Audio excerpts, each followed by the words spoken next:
Something is coming. And I mean that in the most serious way possible.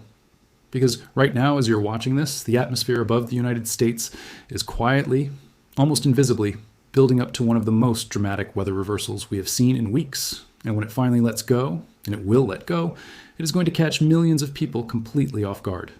So if you live anywhere from the Great Plains to the Midwest, from the Southeast all the way up toward the Northeast, you need to hear every single word of what I'm about to tell you. Because what is coming this June is not your typical early summer weather. This is something different. This is a full atmospheric flip. And it starts right now. Let me take you back just a few weeks. Think about May. Think about how the weather felt across most of the central United States. It was active. Sure, there were storms here and there, but nothing that truly stood out as a historic or widespread severe weather outbreak. A lot of isolated events, a lot of close calls that never really materialized into anything massive. And a lot of people started to wonder, is this severe weather season just going to fizzle out? Is June going to be quiet? Is the worst of it already behind us? The answer to all of those questions is a hard, definitive no. And here is exactly why. The reason May felt the way it did, scattered, isolated, never quite exploding into something massive, comes down to one specific weather pattern that locked itself in place over the country. Meteorologists call it an omega block.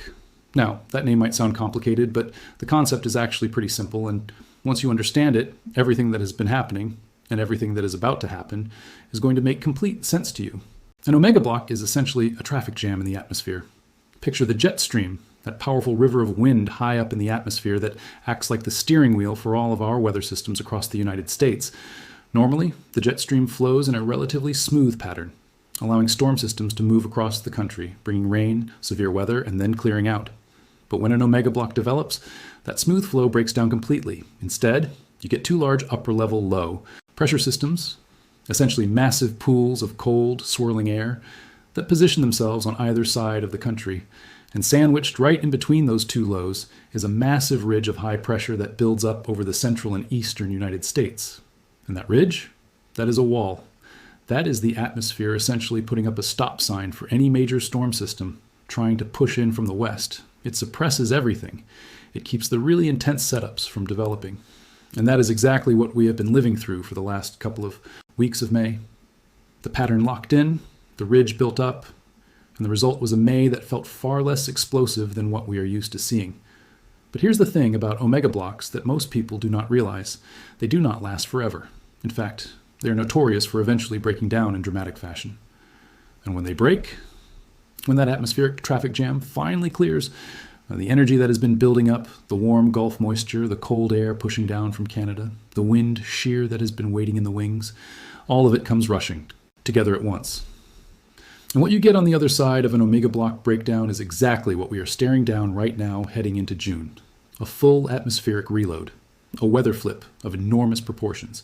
And this is not a maybe. This is not a computer model daydream. This is already happening as you watch this. The first shots of severe weather are already firing up today across parts of the Great Plains and Midwest. And this is just the opening act. Let us talk about what is unfolding right now today, because this is urgent and this is real and people need to be paying attention. The Storm Prediction Center has issued a large marginal threat of severe weather stretching from Texas all the way up through the central and northern plains. We are talking about areas like Kansas City, Springfield, Missouri, Omaha, and Des Moines, all sitting inside this threat zone today. And while the word marginal might make you think this is no big deal, I need to stop you right there, because buried inside this marginal risk is something that has my attention locked in hard. There is an elevated tornado threat near Kansas City and Springfield, Missouri tonight. And when I say tonight, I'm talking about after sunset. I'm talking about that dangerous window between roughly 5 in the evening and 11 o'clock at night. This is when the atmosphere is going to be at its most volatile in those areas. This is when any supercell thunderstorm that manages to organize is going to have a real shot at producing a tornado. And when you look at the significant tornado parameter values near Kansas City right now, we are sitting at a 3, possibly even a 4 in some spots. That is not a small number. That is a number that demands your respect and your attention if you live anywhere in that region. Here is what you need to understand about nocturnal tornado threats. They are more dangerous than daytime tornadoes. Not because the tornadoes themselves are necessarily stronger, but because they happen in the dark. People are asleep. Warning times feel shorter because you cannot see the storm coming. And if your phone is on silent, if you do not have a weather radio, If you're not plugged into what is happening outside, you could be caught completely off guard by something moving through your area. So if you are in the Kansas City metro, in Springfield, Missouri, anywhere near Topeka, near Ottawa, Kansas, tonight is a night where you do not go to sleep without having multiple ways to receive weather warnings ready and active. I'm talking about your wireless emergency alerts turned on, a weather radio if you have one, and staying connected to your local National Weather Service. But this is just today. This is just the first chapter of what is going to be a very long and very intense story playing out across the country over the next week and beyond. Because Monday, tomorrow, the atmosphere reloads and the threat grows significantly in size. And Monday is going to be a different kind of day than today. Today is more of a discrete supercell threat. Tomorrow starts to shift into something that we see more of as we move deeper into June and July, a wind event, a big one. We are looking at the potential for at least 2 separate lines of thunderstorms developing across different parts of the country simultaneously on Monday. The first line will develop in the morning across Tennessee and Kentucky, pushing down into northeastern Arkansas and into what we call Dixie Alley, that corridor of severe weather vulnerability across the Deep South. This line is going to be primarily a damaging wind and large hail producer. And while the tornado threat here is on the lower side, it is not zero. Depending on how these storms evolve through the afternoon, there is at least a chance of a couple of tornadoes spinning up across the southeast. So Alabama, Mississippi, Tennessee, you're not off the hook on Monday. But the more significant and frankly more alarming event Monday is going to be developing out near Denver, Colorado, across the Central Plains. This is where a second, potentially more powerful line of thunderstorms is going to fire up during the afternoon hours. And this line has the potential to produce damaging wind gusts of 60 to 80 miles per hour. Let me put that in perspective for you. 60 to 80 mile per hour winds do not just knock over lawn furniture. They take down trees, they damage roofs, they flip semi-trucks on the highway, they knock out power to hundreds of thousands of people. That is the kind of event we are potentially setting up for across Kansas and Nebraska on Monday afternoon and evening. Could we even see a derecho, one of those massive organized lines of severe thunderstorms that can travel hundreds of miles and devastate everything in their path? Right now, the odds of a full-blown derecho are on the lower side. But I would be lying to you if I told you that possibility is completely off the table. If things start trending in that direction throughout Monday, you will absolutely be hearing about it. And then Tuesday arrives. And Tuesday is when this pattern truly shows its hand in a way that is going to surprise a lot of people. Because on Tuesday, the severe weather threat does not stay in the southern plains where most people expect it. It does not anchor itself over Texas or Oklahoma. Instead, it rockets northward, all the way up into the northern plains. We are talking Montana. We are talking North Dakota and South Dakota. An upper-level, low-pressure system is going to make its presence known across the Dakotas, and this is going to create the kind of atmospheric setup that most people in that region have not seen in a while. Storms firing up across Montana in the 3 to 4 o'clock in the afternoon time frame, initially producing hail and wind with a tornado or 2 possible. Then, as evening arrives, those storms cluster and organize into a line that pushes across both Dakotas and even into Saskatchewan, Canada, with damaging winds becoming the primary and most widespread concern. This is the beginning of a northward shift in severe weather activity that is going to define the entire first half of June. And it is a shift that many people across the upper Midwest and northern plains are not prepared for, because they have been watching the action unfold further south all spring and assuming their time had passed. It has not. In fact, for places like Sioux Falls, Minneapolis, Chicago, your window for significant severe weather activity is actually opening up right now, not closing. Wednesday keeps the pattern rolling. The Central Plains and Texas Panhandle remain under the gun with all hazards possible. Large hail, damaging winds, tornadoes, all of it on the table. And while the Midwest might get a slight reprieve on Wednesday thanks to a strong high-pressure system sitting over the Ohio Valley, suppressing storm development there, do not get comfortable. That suppression is temporary. Because as we push toward the end of the first week of June and head into the second week, this is where things get really interesting. This is where the jet stream, which has been suppressed and blocked and held in place by this omega block pattern, starts to lift. It starts to slide northward. And as it does, it opens up the severe weather window across the central and northern plains in a major way. The GFS model is hinting that by next Friday and Saturday, a shortwave trough could eject out of the Pacific Ocean and slam into the plains, potentially setting up a significant severe weather day somewhere in the southern plains. A localized but potentially very high-end event. And then going into the second week of June, this is when I think Chicago, Minneapolis, Sioux Falls, and the broader upper Midwest really need to start taking notice. This is the Window, where severe weather activity is expected to expand and intensify across those areas as the jet stream lifts and the pattern becomes increasingly favorable for organized severe weather. If you live in those cities, now is the time to dust off your severe weather action plan. Check your shelter spot. Make sure your family knows what to do, because this is likely your most active period of the entire spring and early summer season. Now, let us talk about something that is happening alongside all of this severe weather that is not getting nearly enough attention. And that is the drought, the heat, the brutal, relentless combination of extreme temperatures and zero rainfall that has been hammering the Midwest over the last several weeks. Because here's the thing about severe weather, it does not cancel out a drought. The same storms that produce tornadoes and damaging winds often drop very localized, very uneven rainfall.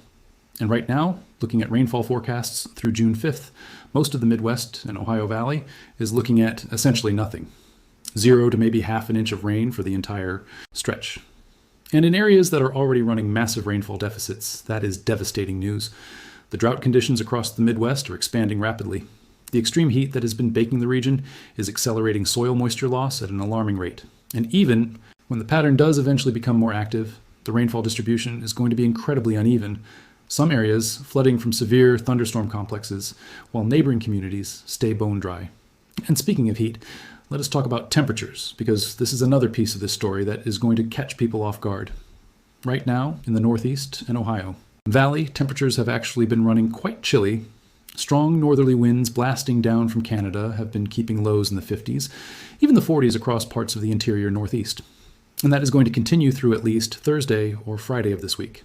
So if you are in New England, in upstate New York, in Pennsylvania, enjoy the coolness while it lasts. Because it is absolutely not going to last. Because by the second week of June, extreme heat makes a dramatic and powerful return to the United States. And when it comes back with a vengeance. Temperature forecasts near Wichita, Kansas, by around June 8th are flirting with 105 degrees Fahrenheit. 105. And in some of the more extreme spots, areas like Alva, Buffalo, and Woodward, Oklahoma, we could be staring at temperatures approaching 110 degrees. That is life-threatening heat. That is heat that kills if you are not careful. Heat exhaustion, heat stroke, these are real. Risks when temperatures climb that high, especially when the overnight lows are not dropping enough to give your body a chance to recover. And here is the cruel irony of this June weather flip. The same pattern shift that is going to ignite severe weather across the northern plains and Midwest is simultaneously going to send temperatures skyrocketing. Across the southern plains, the atmosphere is not giving anyone a break. It is either severe weather, drought, or extreme heat. And in many cases, it is all three at the same time in different parts of the country. There is also one more wildcard element I want to bring to your attention before we wrap this up. And that is the slight but non-zero chance of some tropical development near the Gulf Coast during the first few days of June. Now, I want to be clear. The odds of this are very low right now. We are not talking about a major hurricane threat, but there is a signal in the models for some disturbance activity near the immediate coastline. And if something were to spin up, even in a weak and disorganized way, it could enhance the flooding risk for communities near the Gulf Coast. If you live near Cape Padre or along the immediate Gulf shoreline, this is something worth keeping one eye on over the next several days. So let us bring all of this together, because the picture I have painted for you today is big and it is complex and it deserves to be understood fully. What we are witnessing right now is the beginning of the end of a long and stubborn atmospheric pattern that kept May from truly erupting. The Omega Block is weakening, the jet stream is beginning to shift, and as that happens, the atmosphere is not gradually waking up. It is slamming the accelerator to the floor.